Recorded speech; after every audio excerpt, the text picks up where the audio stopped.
Dr. Avdesh Singh, please. Hello, friends, and I am Dr. Avdesh Singh, and I'm basically a graduate from IIT BHU, then MTech from IIT Delhi, and I joined Indian Revenue Service, Customs and Excise in 1991. And working there for 25 years, I worked there for 25 years, then I took voluntary retirement in 2016. Thereafter, I have been teaching as a guest faculty to institutions like IIIT Gwalior. And then I started my online teaching academy, Avdesh Academy, on 2018. And I also teach for UPSC, IS civil services classes for in Unacademy. And I'm basically a writer. I have written now 7 books. 7 books has been written by me on varied topics like spiritual intelligence, leadership, happiness, mythology, GST, and now 2 new books has been released. One is on essay, and other is on ethics.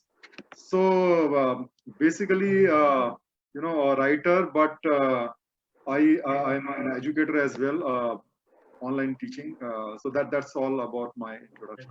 Thank you very much, Ajay, for having me, and let's you hope that we'll have a very useful discussion. And we all came to know that people love you a lot on Quora also. Yeah, Quora, of course, I am the 7th most followed writer, on the 5th most in the world, in fact, with 155 million views on my answers. Oh wow, that's great. Thanks for reminding. I just skipped. Sir, Vikram sir, please. Sure. Thanks. Thanks for having me here. My name is Vikram Pandya. I'm Director of FinTech at SP Jain School of Global Management. I have designed Asia's first face-to-face in-classroom training for FinTech. And along with that, I have designed multiple labs, including blockchain, IoT, AI, ML. So good to interact with all of you and look forward for interaction. That's great, sir.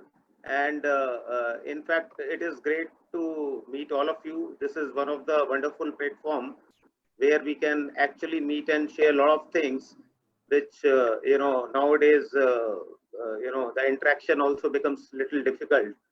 So I would, invite all of you here on board this webinar. And we have been having a lot of webinars, and this is like in the series of webinars we are conducting. And I'm thankful to the organizers and participants who basically, are here, who wanted to hear something from all these eminent panelists. So I would, like to know something about like what is the collaborative learning and role of technology as a whole, and what do you mean by that? So I'll start with the our first panelist, and ma'am, Uma ma'am, you can just tell the viewers about what is the collaborative learning and what do you mean by that, and general, it's like general about that particular aspect. Okay. Yeah. Thank you. I just want to also clarify how many minutes I will have for this question. Ma'am, no problem. You can just carry on. There is absolutely no problem. Okay. So, in today's context, collaborative learning is something that suddenly everybody has started experiencing, whether or not they were exposed to online learning or digital learning because of COVID, and because of the fact that there are many platforms that are available easily for people to get onto, which are very user-friendly. So they have started getting onto this sort of platform to share their knowledge, share their insights, and also learn from one another. But in my view, in the context of learning and education, collaborative learning is just not using a platform and having that interactive conversation. It is definitely an important part of the entire learning process, but there is a lot more that goes into the learning complete, and particularly taking advantage of technology. We could really make collaborative learning much more comprehensive. And those are some of the things I would like to highlight. From whatever I'm seeing from the experiences of some of the schools, some of the universities and others who had very little time or wanting to get on to collaborative learning, and therefore they had to adapt the available platform, they have literally they have been using these platforms literally to substitute what happens in the classroom.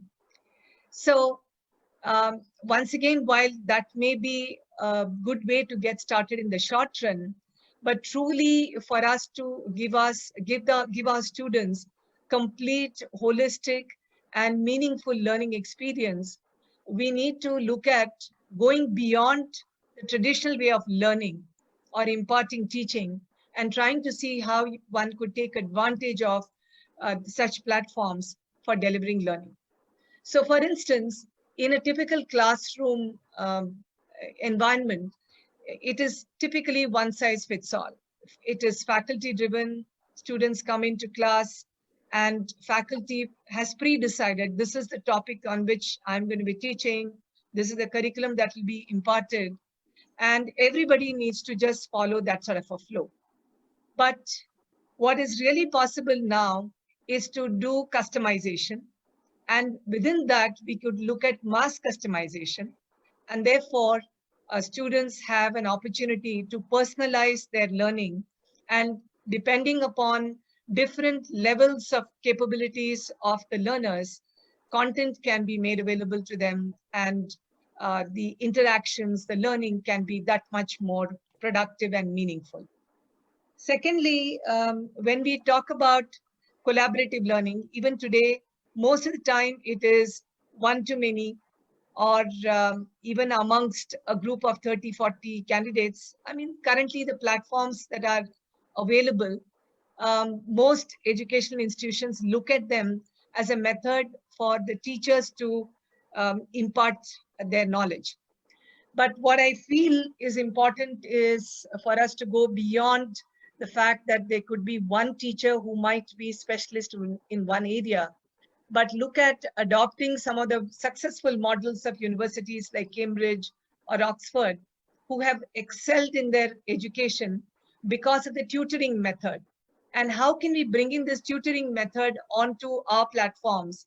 And therefore, while you would have still a faculty delivering the lectures, but can we have small groups who could get tutored and therefore they could get personal attention? That's the power that the collaborative platform could offer, and educational institutions should start thinking about using such avenues, which would mean that the third dimension is it's no longer therefore required for institutions to restrict their faculty to those available within these institutions, but how do we actually bring in experts from anywhere else, maybe from the industry, maybe from other universities, maybe practicing professionals, which is not something new for universities. They have done this, but it is done very, very sparingly.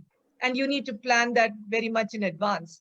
But in the context of the collaborative capabilities we are talking about, like we are today in multiple cities, we have come together, we need to now start thinking out of the box to utilize such powers that are available, the potential that is available of such platforms, and make learning really powerful and differentiated. Last point I want to mention is that when we think about content delivery, it is one content which is predetermined, which is typically delivered. But in the context of technology-driven learning, and particularly when we talk about collaborative learning, there is a lot of user-generated content that can be considered, that could be made available. There are content sources which can be brought together and curated in very, very smart ways. And that is where, by using AI and by using analytics, by understanding the students' mindset, their interests, their aspirations, and also at the same time giving feedback to the faculty as to how their content and style are being accepted in this sort of a method, in this sort of a platform, that on a real-time basis, there is an opportunity for us to correct the pace and the content that could be delivered. So there are many such dimensions, and the final and most important dimension is the assessment, which doesn't have to happen at the end of the course or at the end of the semester. Now we have an opportunity to keep assessing how much the student has learned and what more you can provide. And that is really the power that we are able to bring forth through the collaborative platforms. So on that note, let me stop here, and happy to take any questions after I listen to other panelists and other participants. Thank you. Thank you, ma'am. You have, put it up so holistically, the entire view about it. And I'm so glad to have, panelists like you. I would move to Dr. Avdesh Singh with a question that is collaborative learning effective for better skill and knowledge development? Since Dr. Avdesh Singh, you have been involved into teaching and, in getting engagement with all these, students and tutor as well. So I think it'll be quite appropriate for me to ask you this particular question. Dr. Avdesh. Thanks, Ajay, for asking this question. You see, one of my experience as a teacher is that, a good teacher is always a learner. Like I had been, when I was an IRS officer also, I was in charge of the training of the 2 batches of IRS officer. And I loved teaching to them. But teaching and learning generally supposed to be or considered to be the opposite side of the coin. But actually that's not true. Because when you're teaching to the students who are, participating, who are energetic, they ask you the questions, which first of all, make you think sometime out of the box to satisfy their curiosity. You see, I remember one of the very famous quotes of, Albert Einstein, who said that if you can't make it simple, you have not understood it yourself. The meaning is that, the real test of the teacher is not about what he knows, but how effectively he is able to teach to the students. And even if I know everything in the world, but if my students are not able to understand it, then my teaching is totally useless. And so in that context, it has been my experience, because I've been teaching for civil services aspirants, and I taught for IRS officer. I also taught for the management students. I know that ultimately, lots of inputs come from the students. And nowadays, the students are very aware. They have multiple resources at their command. They Google and go to different online teaching platforms. They learn from them. And if they don't understand anything there, they ask the questions in the class relating to that topic. And that really puts a lot of pressure on the teacher, that he cannot just go with the slides and prepare the limited answers. And therefore, he should be able to reciprocate, and he should be able to explain the doubts, because I believe that the real test of the teacher is not what he's teaching, but what he's answering. If the student is asking a question which is totally unexpected, and if you're not able to satisfy to him, then that means you have not understood the subject yourself. So I find that the students today are actually working together with the teacher almost on every subject, and both teachers and students must learn. And that is the reason I came up with a book, because I found that no book I can say that this is sufficient for the particular course. And so I have to myself do a lot of research, because I was getting so many questions from the students, and that cannot be found in any written book. And so I did my lot of research and ultimately come up with my own book. And I'm very sure that in subsequent years, every year I have to update it based on whatever learning I'm doing with my students.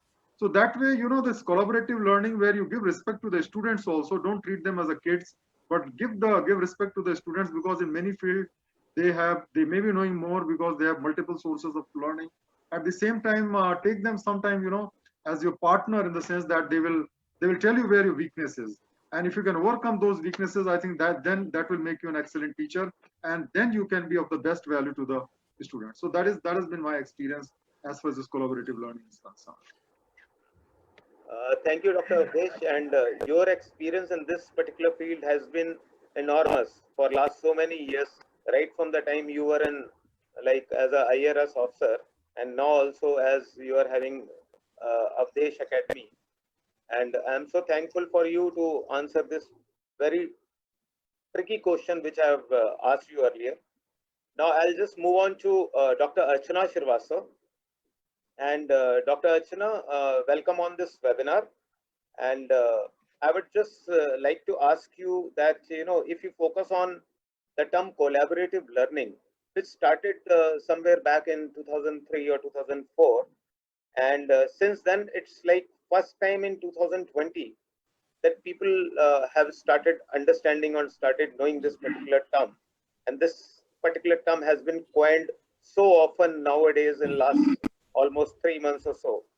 So, and it is trending, it is quite trending, this collaborative learning. So, you been, into teaching and, dealing with the faculties as faculty and, dealing with the higher echelons and also with the students down the line. I would just ask you how do you see this, the whole thing, which is getting coined up right now?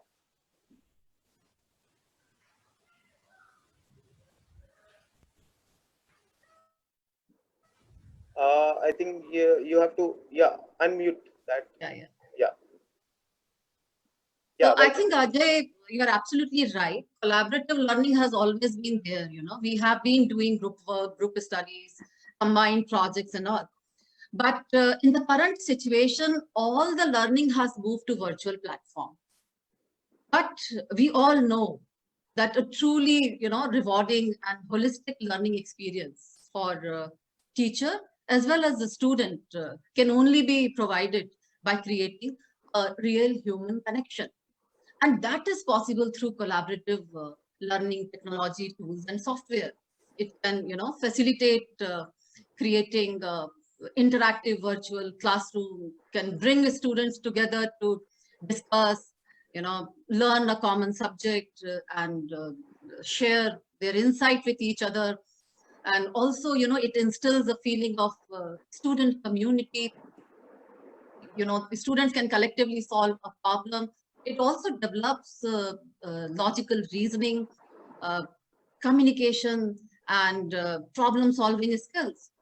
In fact, according to Ebbinghaus forgetting curve, when you learn alone, you retain only 26 to 28% of what you learn after 2 days. But if you learn something and repeat, then the chances of retaining goes up by say 36 to 38%. But if you learn something by discussing with each other, by interacting with other students, then the learning goes up by 69 to 70%. And this is the power of collaborative learning. And considering the changing paradigm of education industry, we all are talking about collaborative technology. It is in the limelight and it is going to stay here. So this is the reason why suddenly collaborative technology topic is trending.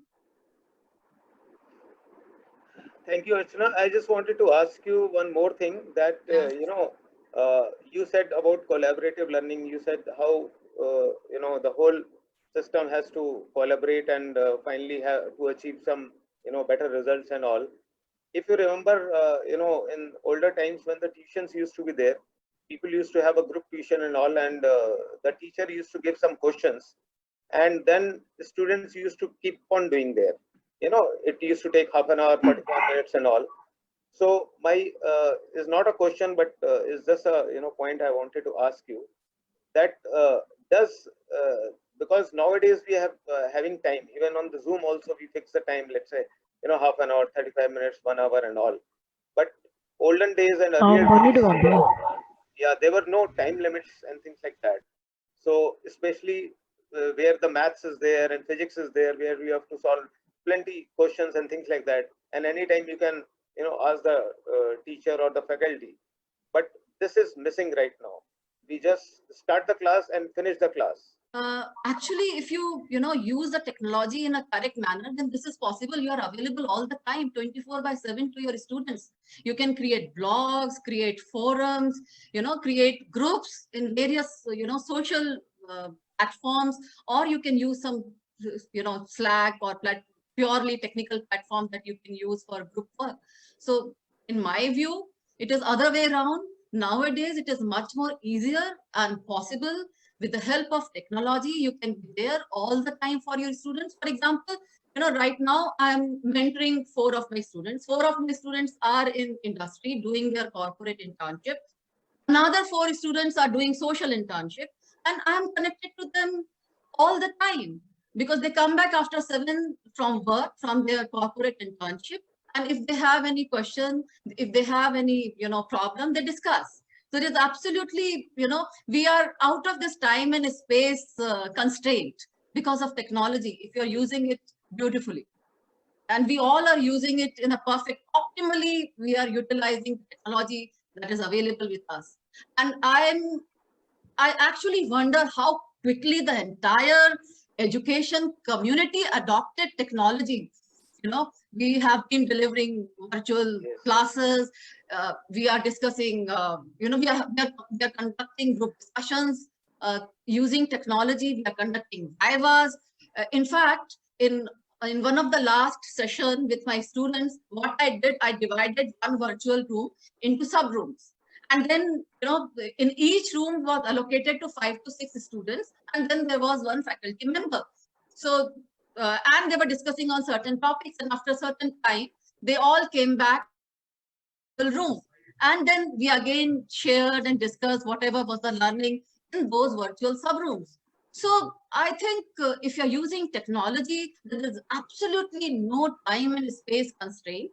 You are available 24/7 to your students, to your colleagues, to your management, and and tackle all the problems related to teaching and learning.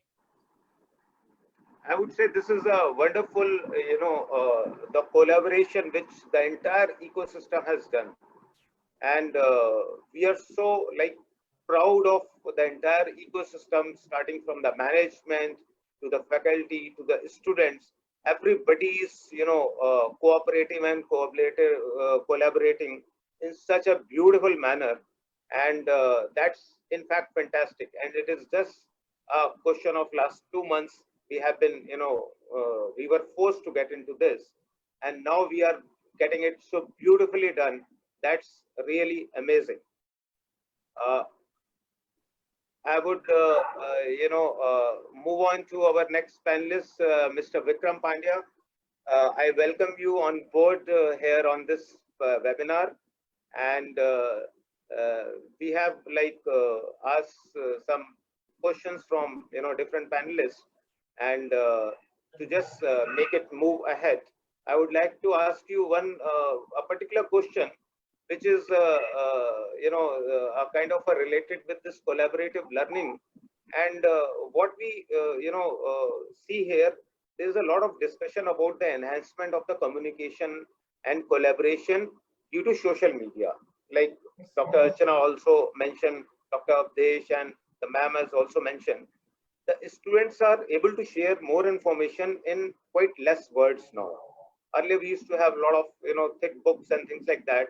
But in the social media, they are able to collaborate much better. And the information sharing is also in much less words. Do you feel it is benefiting the students in terms of learning together? What do you feel about this particular aspect? Thanks for asking this question. I will first of all summarize how all of us have discussed so far. And I will start with the small discussion saying that when you divide this collaborative learning, I look at this as a 4-stage process, right? So you have a principle, then you have a people, then you have process, and you have platform. Yes. So when you look at this 4 P's, that's what creates this collaborative learning. So let's look at the principle first. What is the principle? You want people to come together, share ideas, and you want to make sure that they also enrich their thought process and learn from each other. So there is a peer learning element which is there as a part of collaborative learning. Then we look at the people. of course, the target audience matters the most. When you look at the school kids versus high school versus graduates, undergraduates, or a professional, because my program is for working professional and it is a completely different target segment. So depending on the people, again, the method changes. Then process. When you look at the process, what is that you desire, right? So principle we already discussed. And when you want to achieve that objective, how to devise your process or structure your process around it, it becomes very critical. So when you look at from the perspective of platform and process, they are interconnected. Whenever you look at how to start your program, as Dr. Archana mentioned that you need to use technology in a right manner. For example, Zoom also has breakout rooms. You have multiple different softwares providing you online ways and means to discuss and debate. So when you are looking at case study driven model, when you are discussing and you are playing a role playing model, suddenly you are allowing people to interact. Suddenly you are allowing more and more people to get engaged. And this experiential learning is what matters the most today. Because today student can learn and Google and get everything. But the right way is to make them more curious. The moment you make them more curious, automatically they will learn more. That is the main punchline from this. When you make it more curious, make them more curious, they will learn more and then they will discuss and debate more. That is the final process plus platform part. And then you have with platform, you have AIML and big data analytics available, which provides you with personalized recommendation for the student, how to make sure that whatever learning they are getting, that is more effective. So this is the summary of whatever we have discussed so far. Now let me come to your question. What is the role of social media in this? Social media becomes part of process in our discussion and the platform. So when you look at process and platform, sometimes what happens when you share, you are also distracted with so many other things on social media. So we discourage usage of social media only for that purpose. During the curriculum, when it is going on, you can do it outside the classroom. But when you are within the classroom, the idea is to have more engaged group discussion rather than focus on social media sharing. The moment you do that, people get, let's say, distracted with some of the other areas. Now, another thing becomes that, okay, you have a YouTube, you have other tools available in the internet, how to use them effectively when you are doing something. So number one is that when you look at web tools like Web Clipper from Evernote, or you look at annotation tools, which allow you to share your annotation on the website and share with your students, or students can also take some notes and keep it to them, right? All these tools allow you to make sure that the learning is properly imparted. Not only that, but you can also allow students to remind themselves on this learning again and again. That this concept allows them to stay in touch. So concept of flashcard, everyone knows, right? What is the concept of flashcard? You start learning small. So it is a bite-sized learning concept. Similar to that, wherever the learning is, you should be just making sure that people or students are able to consume that.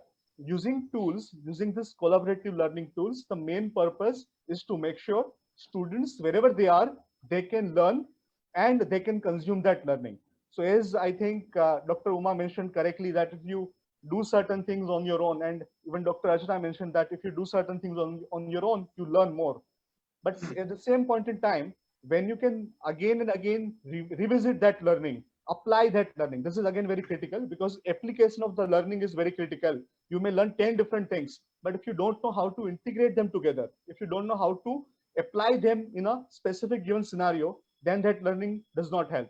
So if you look at my students who are like on an average 20 years of work ex, so I used to be a banker, so I know that when you look at the real life scenario, how certain things will apply, right? So when you look at that application part, suddenly people appreciate your learning, because whenever you are applying that to the real world scenario, you can appreciate that better. So from my side, this is summary of, I think, what we can do.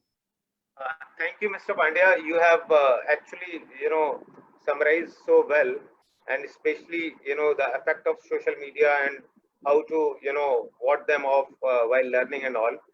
And Ajay, can I just add one point? Actually, I just wanted to add yes, something. please, sir. Yeah.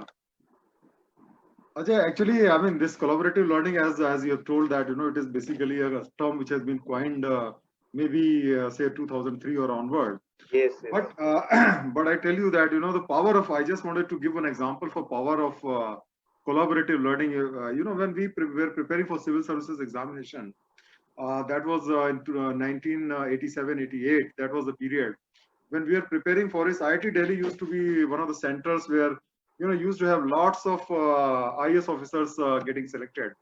So, you know, IIT Delhi people used to join for MTech. You know, they were doing MTech there, and while doing the MTech, they will be preparing for civil service examination. So what will be taught in the class will be totally, they will never be taught about the civil services examination, you know, because they will be taught about mechanical engineering or electronic engineering, things like that.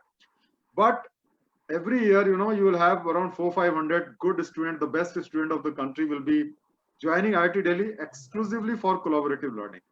And collaborative learning means basically they will be discussing about themselves as to how to prepare it. I remember that, you know, we'll share the notes among each other. Every day evening when we were there in the dining table, we'll discuss about as to what are the important topics we have discussed. Then we'll go for a walk, we'll discuss about, you know, some of the current affair things and like that.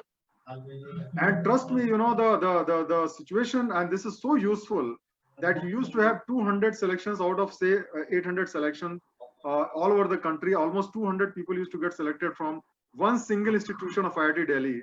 And that was 100% due to only collaborative learning, because neither institute helped you. Rather, institute was a hindrance in the sense that you have to spend, you know, 4, 5 hours, 6 hours every day. But despite that, you know, because there was a, you know, group mahol tha wahan pe. So people used to, you know, just discuss each other and they used to crack it. I remember one year out of top 20, there were 14 positions from IIT Delhi, 14 positions. And that is the power of collaborative learning, you know. And recently, like I'm having a Telegram group, you know, of some of the civil servant students who are joining my platform. And there we discuss, you know, about they post some questions, we discuss about them, they write some answers, we share, you know, whether what is the shortcoming of that. And that is really, you know, very, very useful. So I just thought, you know, that the power, I wanted to tell that how powerful it can be. It can be better than any. And none of the students who got selected into IAS, you know, joined any coaching at all. It was just collaborative learning 100%. Thank you. Thank you, Dr. Avdesh. And I move on to Uma ma'am with a question that, you know, because you have been involved into like in this particular arena for long, and with all kinds of, you know, the children and, you know, dealing with the tutors and all those people. And like what the question I'm going to ask is basically collaborative learning is, you know, a learning what Dr. Avdesh said, that is for, you know, when you're preparing for some, you know, great exam like IAS and things like that. But if we start the collaborative learning right from the school days, and then our like habits get imbibed down to this particular aspect, and the whole thing goes along with, you know, in the higher grades, 11, 12, then maybe IIT preparation or maybe civil services preparation and all, then how we should, you know, tell our viewers that how they can take it up from whichever level they are till the time, you know, they are into kind of a learning aspects. I think that's a great question, Ajay, you have asked. You know, when I've been thinking about collaborative learning, particularly with the younger children, maybe, you know, when they are in class 5, 6, if we are able to facilitate this and we are able to create a good environment, one of the biggest challenges or criticisms, I would say, that we all level against our way of learning, which is more learning by rote. We could possibly address some of the challenges we face through the rote system, and therefore what it does to students by and large, some of the negative impact that it creates, we could try and address that through collaborative learning. As was very nicely mentioned by Avdesh ji and also by Archana, through collaborative learning, we are actually creating a nice bond amongst the learners. And the learners and the teachers together are able to figure out that nobody in the class knows 100% of everything, but they know something about various things. So this sort of beginning to respect each other, beginning to learn from one another, and beginning to recognize that in a class of 25 or 30, each one could be the number one in something. That sort of a spirit of learning and achievement, if we are able to build, we will be able to do away with the evils of rote learning method, and therefore get them onto this path of spirit of inquiry. Because then through this sort of interaction and question and answer method, they figure out for themselves there is something beyond what we learn in the textbook or what is taught in the classroom. So I think this is going to be wonderful ways of getting people, getting children, getting students from very early stage in their life to recognize that there is learning beyond the textbook. That is number one. Number two, what it also does is to enhance their own motivation to start thinking about aspects which are not possible to be taught in the context of, let's say, we are teaching biology, we are teaching history. So there are so many practical aspects, so many practical questions, which if we are able to design a system, design a software, or design the content in such a way that we are able to use the power of collaboration, but get them to think and get them to question, then we are really going to bring the best out of these children. And therefore, even the so-called slow learners in the class, and even those who are in the beginning not so motivated, we will really be able to motivate them and bring them together. We have seen, like Archana said, in a project, we put 4 kids and we say, you go do a project. Invariably, we have always found that when it comes to project, it is that 1 or 2 students who are highly motivated, who will go out and do most of the work. But then since it is the process, all 4 names are mentioned. But when this kid is interviewed, let's say for placement, invariably we find that the student is stumbling because the student has not done most of the work himself or herself and does not know the why and what of the project. So through collaborative means and through this kind of an environment that we can create, if we are able to consciously get everybody to participate and contribute based on what their strengths are, and that becomes transparent and that becomes obvious to everybody as the journey progresses, then there is automatically that sort of a motivation. And therefore, we could even take the average learner, the so-called average learners, beyond what they think their potential is. Thanks, ma'am. And it reminds me of my, the childhood, where I always used to, look for, some group which is doing something great. And then in case I don't know anything about it, I should be able to ask them and they should be able to ask me. So sometimes we used to have, a group of like one person is very good in maths, other person is good in physics, and third is in chemistry. Then we used to start one subject, and then any problem, we used to ask that maths expert, okay, tell me this, something like that. And there was no hesitation for any aspect of this thing.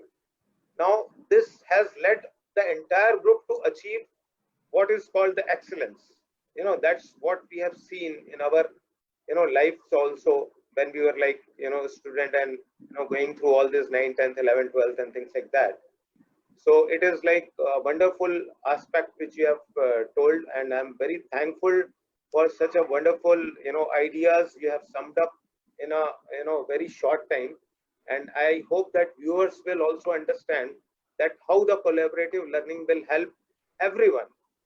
I mean, you can call average, you can call the excellent. Even the excellent people will also learn how to collaborate and how to basically, once they share the knowledge, they get more knowledge because they have to teach that particular aspect.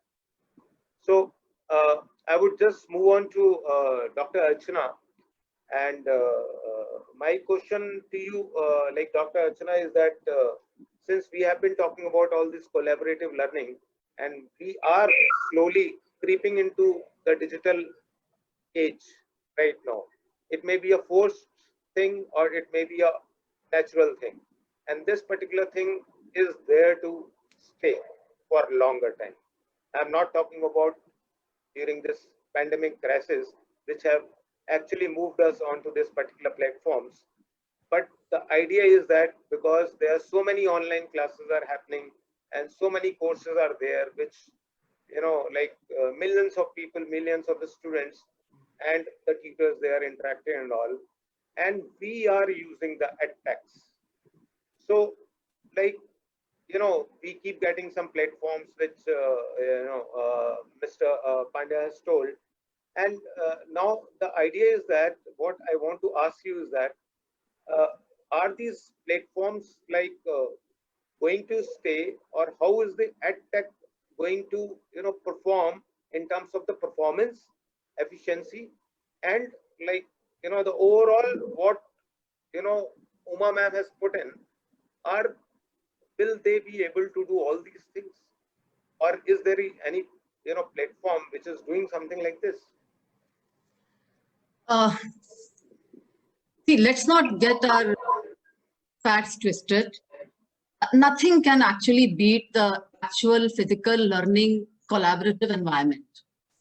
But having said that, we all have witnessed phenomenal growth of e-learning. And this pandemic has further pushed everyone into collaborative virtual learning space. And this has forced, these virtual learning environment expand and develop at hyperbolic rate. And now that we are into it, we realize the benefit. See, for the educational institutes or universities, it means to continue to provide education, less burden financially in terms of creating infrastructure, and continue to enroll students to keep their bottom line healthy. And for students, it provides flexibility, time and space flexibility, financial flexibility, and more so, in the gig economy, when everyone has to constantly upskill. Students have this flexibility of, upgrading themselves continuously by not quitting their job or not joining any university. So, it's going to stay here. The future of collaborative education technology is always in sunshine, and it's going to stay here. And I think, in fact, in coming time, the technology is investment in technology and development of technology is going to expand like anything. And okay, I invite Mr. Vikram Pandya to take on this particular question further. The same question as I have asked Dr. Archana. And along with, I just want to ask how you and your university is, using all these platforms, and what are like, success ratio, and what roadblocks do you, observe, or in adopting technology for enhanced engagement, learning, or skill development, or also as a whole, the collaborative learning? Sure, thanks. So I agree with Archana. Of course, you can't completely replace physical education or basically face-to-face education. While the attempt, what we have done is that we have ensured that we can get as close to as possible to that physical or face-to-face environment rather than just removing that completely, right? So when you look at the future, so we have now identified two different routes. One is we have created something called as ELO, Engaged Learning Online. We have our own ELO studio where faculty is coming, but students will not need to come. So students are at their home, but since there is a studio with each TV screen having one student, that helps that face-to-face experience. However, when you look at on the other side, in classroom, again, the same thing you have in classroom, we call as a smart classroom. So that whenever somebody is discussing during the classroom, students can still discuss and debate using that uh, smart TV and smart tablet. So when you use that, automatically that interaction helps, because not everyone can simply participate in group activity very quickly. And you want to make sure that everybody is able to also identify through data analytics whether they are performing better or not. So that is one more area. But when you look at on the platform side, specifically in COVID, you can see that there are two different ways of approaching it. One thing is that you use Zoom platform or some other platform. It can be part of your LMS also. But at the same point in time, you create something which we call as a gel framework. So it is a gamified experiential learning. So what happens in this case is that you are making sure that the students are more engaged in this activity, because unlike face to face, most of the student will switch off their video. You can't force them, to be frank, right? You can't force them to switch on their video every time. So how to make sure that they are engaged? You can't see their response and you can't calibrate your teaching as per that. So what we do is that we have used this gamified experiential learning framework where we apply Bloom's taxonomy to sequentially enhance the learning outcomes, and then we try to identify and distribute the student group based on different psychometric and psychographic factors. Then we identify and discuss relevant case studies with them, identify the role playing methods, and then again at the end, we, based on the outcome, we try to reshuffle the group so that one student will get peer learning from multiple different groups, and the learning outcome is achieved in overall basis. And at the end, you benchmark the performance and recalibrate your approach to ensure that everybody is gaining from this experience. Thank you, Mr. Vikram. I'll move on to Dr. Avdesh. And my question to you, Dr. Avdesh, is like hybrid learning environment is proving to be an asset for collaborative learning right now, and especially on these days. What is your take on the same? I guess by hybrid learning, you want to say that you're going to have a collaborative learning plus on the e-platform, isn't it? That is the Yes, meaning that's right. of it, isn't it? Yeah.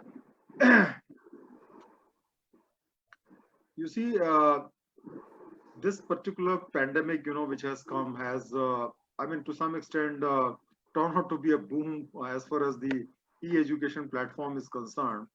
Because, for example, my own platform, where Avdesh Academy, where we are there, we have seen a six-fold rise of the visitors every day. So six-fold rise there. And when you go to the Unacademy platform, which is where I teach, that's one of the biggest platform in the country, $1 billion company. They have seen 11 times increase in the revenue as compared to the last year revenue in the same month. So this online teaching platform, has really grown tremendously on that. And that is only because I tell you why. You see, when I was offered this job, that I should teach online, I was very apprehensive, as to how I can teach online. I will not have any interaction with the students, and students will be just seeing my photos, and then how we are going to teach, I mean, how I'm going to teach and how they are going to learn. But when I actually joined this platform, within a couple of days, I realized that it's such a powerful platform. Because you see, when you are in the class, because I have been teaching in the class also. First of all, in the class nowadays, there is an issue of attendance. The students come over there, sometimes they don't come over there. When they are there, they're seeing mobile phones, or they are other things. To keep them engaged is a big challenge. But here you have the students who are really sincere to learn. They keep asking the question. You see, many times what happens is the students don't ask the question when they are in the physical environment. They are hesitant as to what their colleagues will say, and that is very common. But when we teach in the online teaching platform, people ask all sort of questions. They do all sort of reactions, and and that's really a wonderful opportunity. Plus, for example, I tell you one more thing. Like, for example, when you're teaching, let us say, online teaching platform, the video is created just like we are having a Zoom platform. Similarly, suppose somebody is not able to attend that class, he can learn. But there are dedicated, doubt clearing session in, for example, in Unacademy, we are having a doubt clearing session, and that session is exclusively for doubt clearing. So what you can do is that you can learn from online platforms, like you can watch the video, you can learn it because you're not able to attend to the class, you're working somewhere. But on the doubt clearing session, you can come and all the things which have been taught in last 3 days, you can ask any question. And that the teacher is directly available. Students are also asking all sort of questions. And I think that really helped the person clearing the concept. And that's really a true spirit of collaboration, because they're the students who have doubts, they can ask the question and you can clarify. I believe that, we have to use this opportunity even in the universities and colleges, for example. Let us say that a teacher, one day have a doubt clearing session for some time, where the students, can come and ask the doubt anonymously, in the sense that they're not before you. Because sometimes when we are before the teachers, people are hesitant. Sometimes when there are a lot of students are there, we don't want to ask questions, people will laugh, or they will say, what this fellow is asking. But if it is to be asked anonymously, I find that the students are very active and they ask, and they really are greatly benefited by, sharing of the information. Thank you, Dr. Desh. And I move on to Dr. Archana, and with a question about, like a lot of international universities are leading in terms of technology adoption and development of enhanced and collaborative learning. And this is happening all over India, and not even like India, in all over the world. It is happening, and it is happening at a very, very fast pace. How do you think that Indian education system can enhance and utilize the upcoming technologies for a better learning experience? When I talk about Indian education system, I talk about the ecosystem of Indian education, like the government, the universities. Let's not talk too much about the tutors and students because we have talked so much about it. Let's talk about the other ecosystem which is still missing in our discussions today. All right. So I think one of the first steps that Indian education community took towards e-learning or collaborative learning platform was creating platforms like NPTEL. And since then, the system has, has successfully moved forward and progressed by leaps and bounds. But I think as a, university, if you are looking at the broader spectrum, so in order to successfully implement collaborative learning technology, I think there are three important aspects that we have to deal with. A, planning, B, deployment, and C, testing. Now, planning includes, deliberately designing the courses for collaborative learning platform, designing and developing the content that can teach, engage, and spark conversation. It also involves defining the output, sequencing of concepts, how are you going to assess your students, creation of exercises and all. Deployment basically involves, the investment in tools and technologies by the universities, tools like cloud computing, Amazon Web Services, for example, or, virtual simulators to teach certain concepts in virtual collaborative learning platforms. Or it could be, investment creating e-libraries, integrating with artificial intelligence.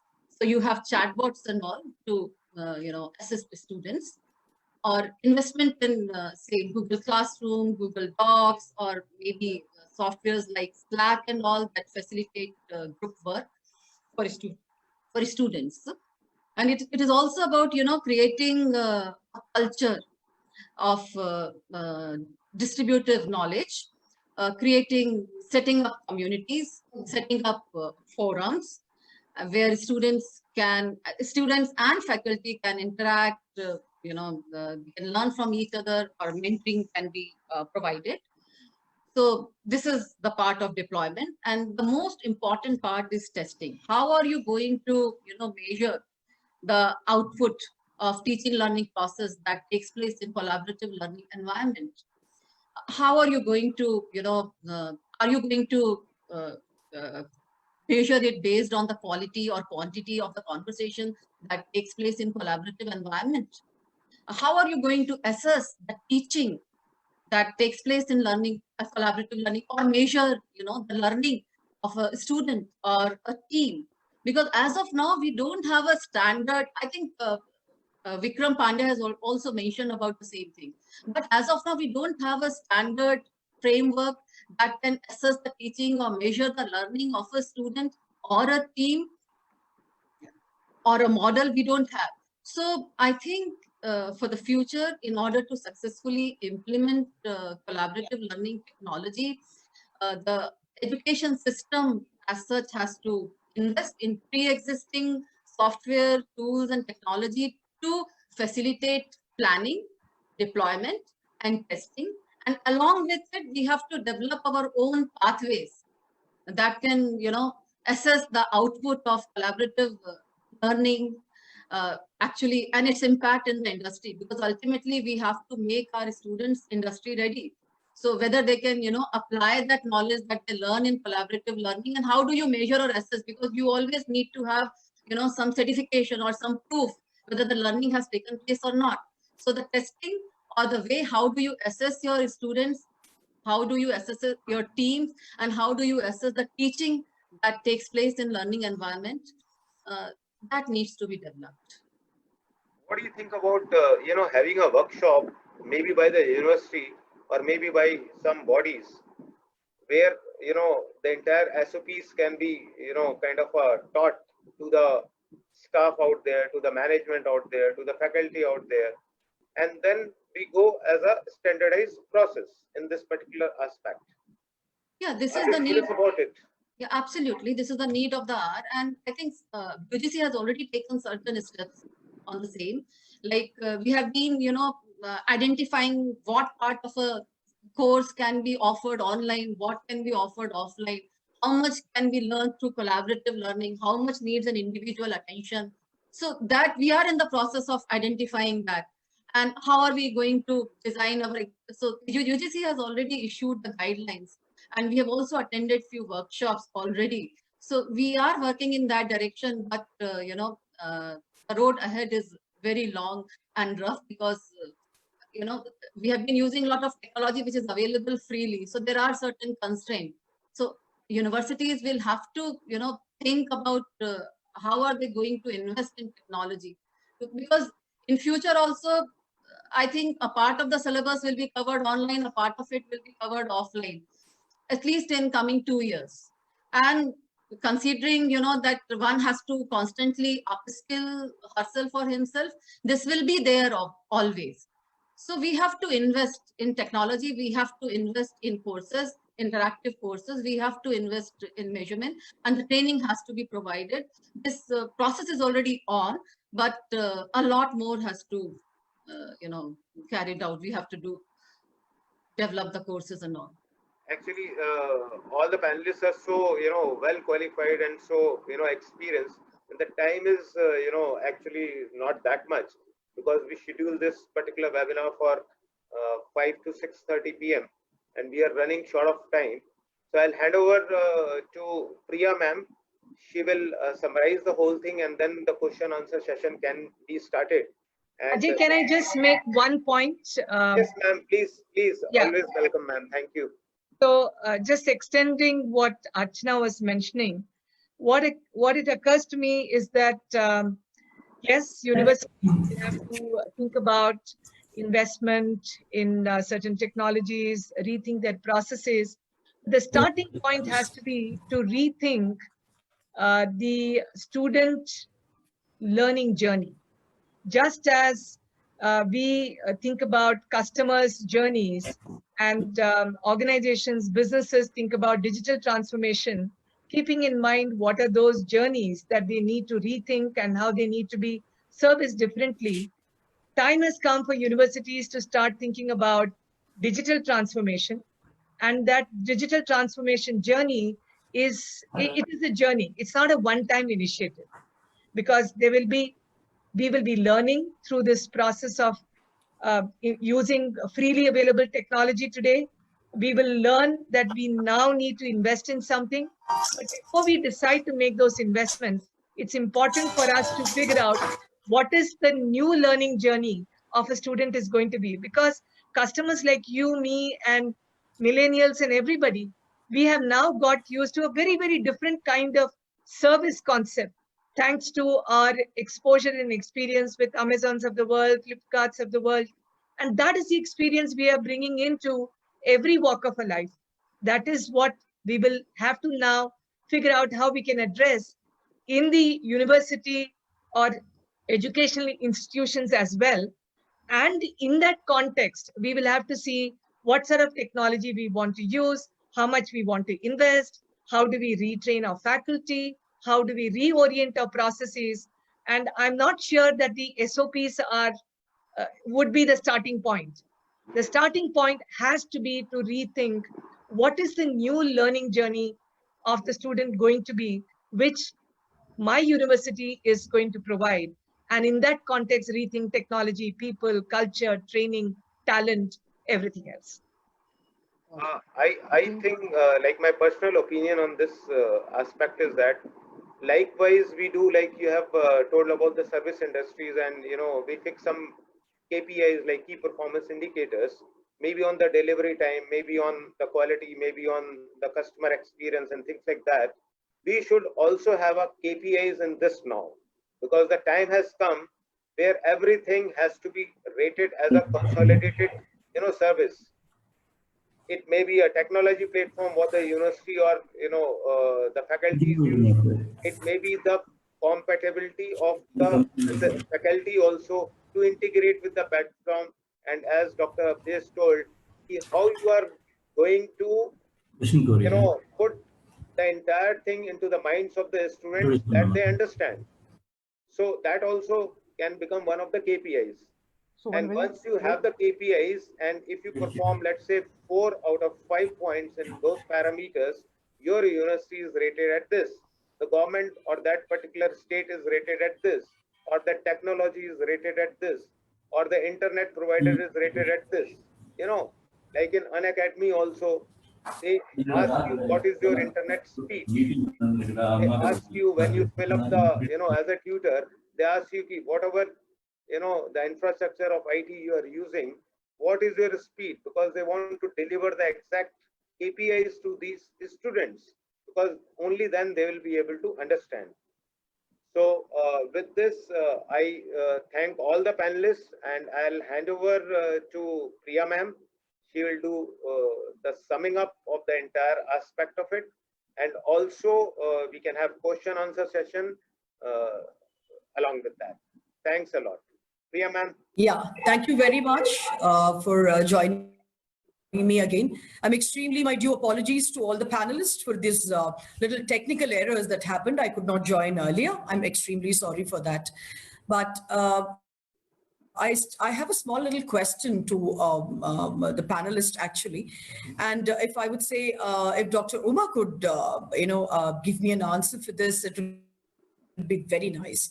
We are learning about life skills. As a teacher, I would like to just ask you a question, Dr. Uma, that there are a lot of life skills that we learn in schools, and we are concentrating on the growth of the child in the particular aspect of dance or music or anything of that sort.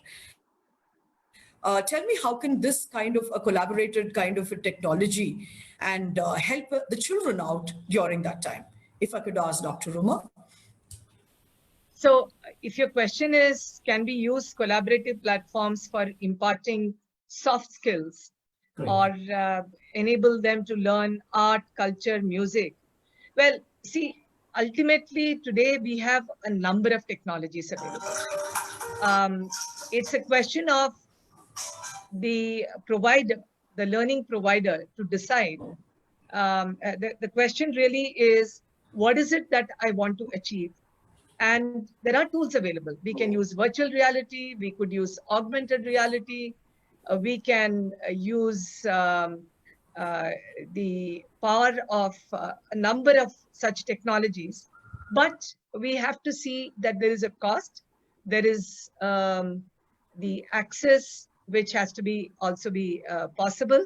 So considering all of these, yes, collaborative platforms can be, technology platforms can enable, even in the context of delivering art and music. I mean, we know even before Zoom, etc., became very popular, from Chennai and from Bangalore, we have had many Carnatic music artists, for instance, who have been conducting classes through what we have popularly been using, Skype kind of platforms.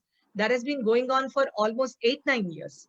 Dance also something. But like Archana said, some of these experiences, none of these experiences would be as good as doing it on a real time and face-to-face basis. But next to that, yes, such platforms can be used, and there is no showstopper on that front. Yeah, I totally agree with you. There's no showstopper. The thing must go on. And of course, Hey, ma'am, the can kind you just of move bonding, up a little bit up? Yeah. the kind of bonding that one creates yes. because of all these platforms that is created on dance or music. You think that it is achievable in this kind of kind of an integrated kind of a work that we do in a collaborative attempt? Is it possible to achieve this bonding and this kind of togetherness that you would call Yeah, for? see, I Is can it give you, possible? if you want, I mean, I can give you a good example, a recent example. During COVID time, in Pune, there were certain communities, the people from those communities could not actually earn their daily bread and butter, so the families did not have any income. So what we did was, the women of those families, we had earlier trained them for fashion accessories. Now we got them all on a collaborative platform, and we trained them without anybody actually having to come into classroom. Remotely, we trained them what are the guidelines that they need to follow to produce masks. So obviously, some of them did not get it right the first time, so they had to use videos, they had to talk to one another. We had to show them what is right and what is wrong. And what is amazing is that within a week's time, they could master the art of producing quality masks as per the guidelines of Government of India. And that led them to be in a position to earn as much as 500 rupees per day, because there was a demand for such masks and there was no other option but to acquire these skills. And as many as 100 women got trained, and almost 60 women could take advantage of this sort of a learning, this sort of an opportunity. So not only they contributed for the social need, but their own personal economic needs got addressed because of this opportunity that came along. So what I'm saying is, sometimes it is a necessity which is the mother of invention. It just leaves us to our imagination, our initiative, to see how we can bring all of these aspects together and make these platforms work to our advantage. Sure. Thank you so much, Dr. Rumad. I think that was a very befitting answer for the question that is asked. One last question I would just like to ask Dr. Avdesh. There is a lot of, doubts regarding the slow learners that we expect as a teacher when we teach, Sometimes they do come out with their questions. Sometimes they are a little, they show their inhibitions in throwing up the questions also. Does it anywhere help out in these kind of collaborative learnings to help a slow learner? Dr. Avdesh, if you may answer the question. Okay, thank you. Thank you, Sir Priya. You see, one of the advantage which I find in e-learning platform is that, you have enough time to learn. For example, let us say I taught a lesson and you could not understand something out of that. So first of all, you can review that, you can rewind it, you can view it again, you can view it as many times as you want till you understand. That is one thing which is not possible in the live classes, because in the live classes, when the teacher's lecture is over, you can't come back to the teacher. You can't rewind replay the moment, which is possible as far as online learning is concerned. The second important thing is that we have this doubt clearing session, or at the regular time, you have a doubt clearing, where generally the students, come up with similar type of questions, because you see, I believe that, if suppose the questions are asked, it can be because of two reasons. Number one is that I have not explained the concept very clearly, because the concept is clear in my own mind, and I think that, I have expressed it very clearly, and students have also learned it. But sometimes what happens that, many students are not able to learn, and so they ask me that question, and when I reply that question, I think everybody get benefited out of that. So to that extent, when we are talking about the collaborative learning, and then, they can also discuss with themselves, and if somebody has learned, as other person has not learned, they can cooperate with each other and they can learn from each other also. So in that way, see, these online teaching platforms, I think it's really catered to the need of the people of different caliber, the people of different learning skills and learning capabilities. Thank you, Dr. Adesh. Really, it gave me a lot of meaning to how to go approach a slow learner, actually. Thank you so much. So a great insight into this collaborative learning. I would like to just sum it up at the end that collaborative learning induces academic achievements, higher thinking skills, group cognition, and a healthy interaction between student-teacher and student-student. It has been shown to result in higher student achievements, higher self-esteem, and higher motivation. Collaboration also divides the task and multiplies the success. Thank you all on behalf of Zota Labs to have taken out your valuable time to attend this webinar. And we are also grateful to the esteemed panelists for this intellectually insightful session. We are thankful to our channel partners, Teachers Help Teachers, and Aptron for this endeavor. The brief insight into Zota Labs, it was founded in 2019 after tirelessly researching on the current gaps in technology. It works in the emerging fields of artificial intelligence, machine learning, blockchain, and cybersecurity to augment and automate the current mundane practices of enterprises and companies and provide a techno hand in terms of application programming interface that can be integrated to their already established system. Zota Labs has planned various workshops and webinars which would enhance the awareness of the pioneering work carried out by Zota Labs. You're requested to stay updated on the social media of Zota Labs. You're also welcome to visit the website www.zotalabs.com, and all attendees would be given a participation certificate which will be notified in the next 3 to 4 days. As teachers, it is not important to be the best teacher in the school. However, it is more important to be the best teacher for the school. And on the last note, I would just like to tell you a very happy Father's Day to all of them who are there. And, I'm sure the best of the fathers, the best of the sons, more than anything else. And I would like to just conclude with a poem, a self-composed poem, which I've written. It was written as a daughter, but it would mean similar to a son also. Father, a daughter's paradise, abundance of love, affection, unspoken words, subtlety in speech, beaming with joy, unfound happiness, the man of her dreams, unfolding the serenity in relation, manifestation of God, fulfillment of being in a cocoon, enigmatic persona, father, a daughter's paradise. Thank you all for this wonderful session. Again, my due apologies to all the panelists and all the audience for the technical failure, which I couldn't join earlier. But definitely, there will be a wonderful more session coming up in the next few weeks. And that's all from Zota Labs. Once again, thank you all for this wonderful session. God bless. Thank you so much. Thank you. Thank you all. In case any questions are there, there'll be some questions from the viewers will be coming up. I think you can just see in case any questions are coming up. They can have a question session maybe for 10-15 minutes. And meanwhile, wish you a happy Father's Day.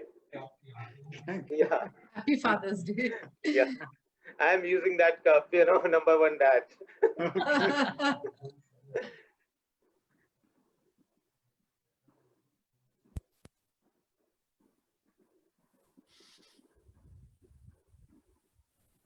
I think there are no questions No. as of now. And people are saying Happy Father's Day to all of you.